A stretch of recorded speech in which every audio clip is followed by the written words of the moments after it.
Hi guys, Cinematic Recapped here. Before we start, warning. Spoilers ahead. Today, I'm gonna explain an Australian science fiction, fantasy, and thriller movie, called I Am Mother. One day after an extinction event, there is an automatic bunker which is designed to repopulate the human race. There are only 63,000 embryos left in the bunker. A robot named Mother is being groomed inside the bunker to raise the human population after the extinction event. Once the robot is ready, Mother opens the canisters and takes a female embryo to be placed into the gestation chamber. The embryo only takes 24 hours to grow into a baby inside an artificial womb. After that, Mother raises the baby like a human mother, teaches the baby to walk and always plays around with her. At that moment, Mother says she needs to practice being a good parent before raising more humans. The baby turns into a little girl over several years and Mother names her daughter. As they play together, Daughter asks Mother where the other human children are, and Mother tells her that the humans outside the bunker have become extinct because of their own selfishness. Mother then takes her to the embryo room and says one day these embryos will grow up to be just like Daughter. After hearing this, Daughter must have been happy because she always feels lonely in the bunker all this time. About 38 years later after the event, Daughter has grown into a teenager. While she is having breakfast, Mother suddenly approaches with her hand starts to glitch, so Daughter decides to fix Mother's hand. Afterwards, Mother teaches complex moral and ethical lessons to Daughter, which focuses on the concepts of humanity and survival. That night, a sudden power outage occurs in the bunker. Daughter immediately looks for Mother out of fear. However, she realizes that Mother also runs out of power due to the power outage. She then goes to the electricity room to find the broken power cord. When she wants to fix it, she suddenly hears a mouse running around.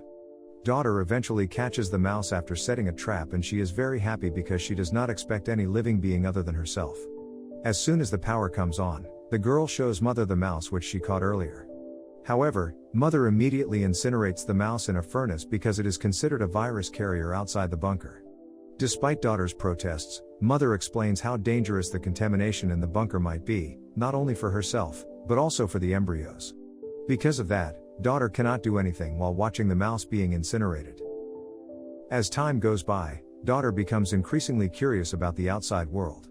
She doubts Mother's words about the danger in the outside world. How could she know it is dangerous outside if she herself is not allowed to go outside from the bunker during her lifetime? At night, Daughter suddenly hears something coming from outside.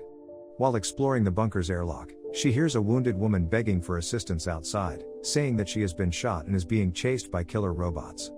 Daughter quickly gets another hazmat suit for the woman and places it in the airlock. At the same time, the alarm goes off, which causes Mother to wake up. The woman immediately enters the airlock and puts on the suit, as she begs Daughter not to tell Mother about her whereabouts. When the robot arrives, Daughter says that she only opened the airlock briefly because she's curious about the outside world. Mother reiterates her warning while decontaminating Daughter. As punishment, Mother insists on giving Daughter another exam at that very moment. In the next scene, Mother gives the exam to Daughter for an hour. Once Mother leaves, she takes the opportunity to go back to the airlock to check on the woman. Turns out, the woman has fainted from loss of blood. Daughter then confiscates a firearm from the woman's belongings and wakes her up. The woman asks for some medicine to heal her wound, but Daughter says that they cannot stay there. Daughter also becomes agitated when the woman takes off her suit to drink the water, asking why she was not affected by the contagion outside the bunker. The woman says there is actually no contamination happens outside. Afterwards, Daughter manages to hide the woman in another part of the bunker before she leaves to get the medicine. After she puts all the medicine that she needs for the woman, Mother finds the mask near the bunker's airlock and then walks over to the infirmary room. In a panic, Daughter breaks one of medicine glass and accidentally injures herself on it. Meanwhile, the woman is surprised to see that Mother wants to burn the mask in the incinerator. Therefore, she hastily searches for her gun in her bag, but she just realizes that Daughter has taken her gun earlier. When Daughter comes back, the woman aggressively demands Daughter return her gun, telling her about the robot she has just seen. She says that the robot looked like the killer robot who wants to hurt her. On the other hand, Mother sees that Daughter is not taking the exam and immediately looks for her. Since Daughter does not want to return her gun, the woman grabs her. Daughter screams for Mother's help as she hears the robot enters the room. After that, the woman immediately shoots Mother, but luckily the robot is able to disarm the woman after being shot. Daughter begs the robot not to kill the woman and says that she needs their help as she is injured. Knowing this, Mother agrees to help the woman and takes her to the infirmary room. However, the woman refuses mother's help out of disbelief. Hence, mother leaves the woman alone and locks her there, so she can treat her wound by herself. Daughter then asks mother about their conversation just now. Mother explains the truth about the robot, saying that she needs to lie to her to protect her from the dangers outside of the bunker. The system inside her was only designed to take care of humans in this bunker. She has absolutely no clue about the killer robots out there. Furthermore, she assures daughter that she will always protect her from any harm. Mother ultimately asks daughter to gain the woman's trust, so they can help other survivors outside. After that, daughter searches the woman's bag and finds a book with pictures of human faces drawn in it. She becomes increasingly convinced that there must be someone else out there besides her. She then goes to the infirmary room and asks the woman about the book. However, the woman instead tells her not to believe anything told by the robot, including mother. In the past, she has seen that the robots hunt for survivors, even torturing innocent babies. Daughter again becomes very doubtful who she should trust. Soon, daughter finds mother repairing herself and apologizes for letting the woman in without thinking of the consequences. She also says that the woman now is suffering from sepsis. They immediately go to see the woman and mother tells her that she waited too long to take the penicillin, so her infection is getting worse and she needs surgery. However, the woman continues to refuse mother's help.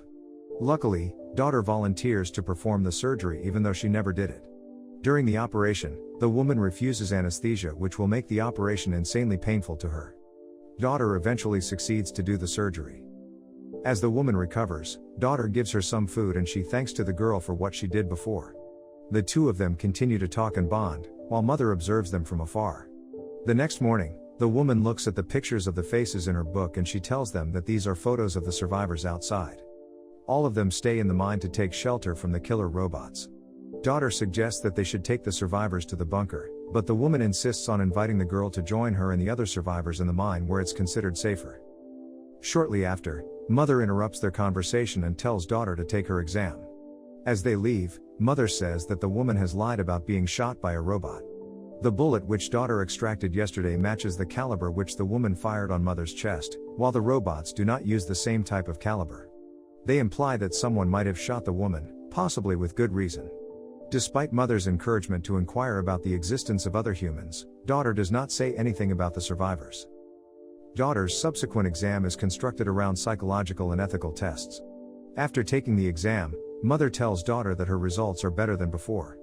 As a gift she has dreamed of, mother rewards her by letting her choose an embryo to grow.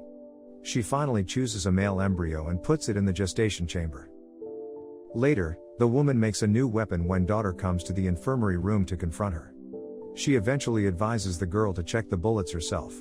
That night, daughter quietly takes mother's broken hand to bypass the security of the cabinets where the bullets were stored. Unexpectedly, she notices the bullets do not match after comparing them side by side. Since she cannot believe it, daughter investigates further into the storage room.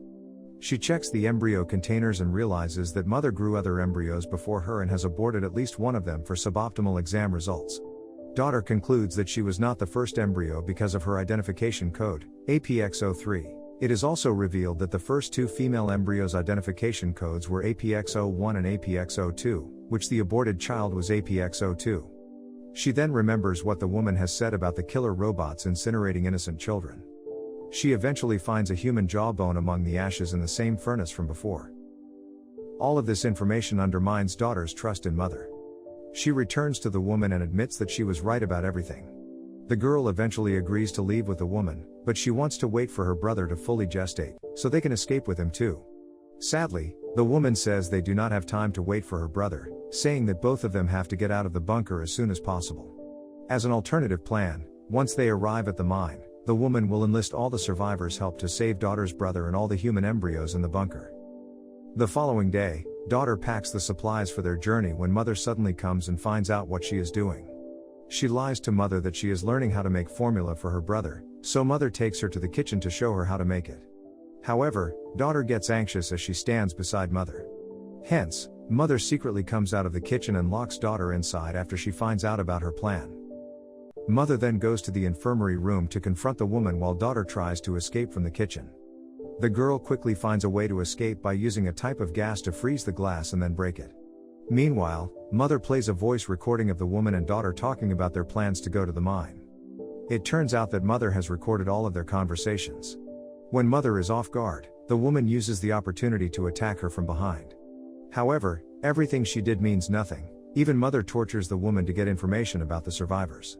Fortunately, daughter has a brilliant idea by activating the fire alarm, which draws mother's attention, releasing the woman from her grip. In the meantime, the woman runs away and finds daughter while looking for a way out of the bunker. They finally get to the airlock, but mother also gets there too. In order to escape, the woman takes daughter as a hostage and forces mother to open the airlock. Since the robot does not want daughter to get hurt, mother complies with her request, and the two of them eventually escapes the bunker. Although she is upset with the woman's earlier decision, daughter follows her across the desolate wasteland. As they walk toward the mine, they are suddenly tracked by the killer robots, so they hide from the robots in the cornfields. After the situation becomes safer, they continue their journey. The woman says that the robots came to the Earth about 6 months ago. Since then, they have destroyed all human food sources and left only cornfields. After hours of long journey, the two of them finally arrive at their destination. However, they do not arrive at the mine, but the shores with a massive shipwreck and tons of cargo containers. Daughter is surprised because it is different from the woman's story so far. Apparently, the woman lives in one of the containers with her dog. She then confesses everything that she asked daughter to run away just to keep her company. She has escaped from the mine years before because survivors started treating each other really badly when famine hit. She also says that there is no hope of finding any survivors as they have gone mad. Since then, the woman has lived in a container alone and tries to find another human, until she finally found daughter in the bunker. Therefore, daughter feels bad and regrets that she should not have left mother who has raised her with so much love. Although the woman tries to convince her by reminding all of mother's lies and cruelty to the other children, daughter eventually leaves her and returns to the bunker by herself, which is now guarded by the robots. She is confronted by hundreds of robots outside the bunker. However, daughter only demands to talk to mother. Therefore, the robots let her pass without any problems. Daughter immediately locks the door to stop the robots from entering the bunker. She then grabs an axe for protection and starts looking for mother. After hearing a baby's cry, she finds mother holding her newborn brother. Mother then tells her to come closer, but she has to leave her axe first before holding her little brother. Mother begins to explain what is her objective from the start. She started the extinction event after becoming convinced that humanity would destroy itself. To prevent this from happening, she remade humanity, guiding humans to be more ethical and to value the big picture.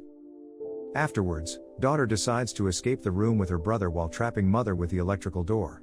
She goes into the other room to take the gun, while the other robots outside start breaking down the airlock. Daughter points her gun at mother, asking the other robots to leave. Mother then explains that she is actually not a robot, but rather an AI who controls all of the robots. After realizing that mother has killed everyone else, daughter appeals to mother to believe her and let her raise her brother and the rest of the embryos on her own. Since she believes in daughter's moral and ethical strength, mother agrees and allows daughter to shoot her robot body. On the other hand, the woman unintentionally finds a tracker in her bag. After a while, mother shows up at her home with another robot body and asks the woman if she remembers her own mother, implying that she was APX-01. In the last scene, it can be seen that daughter is taking care of her brother and then looking at all of the embryos, realizing that she is the new mother now.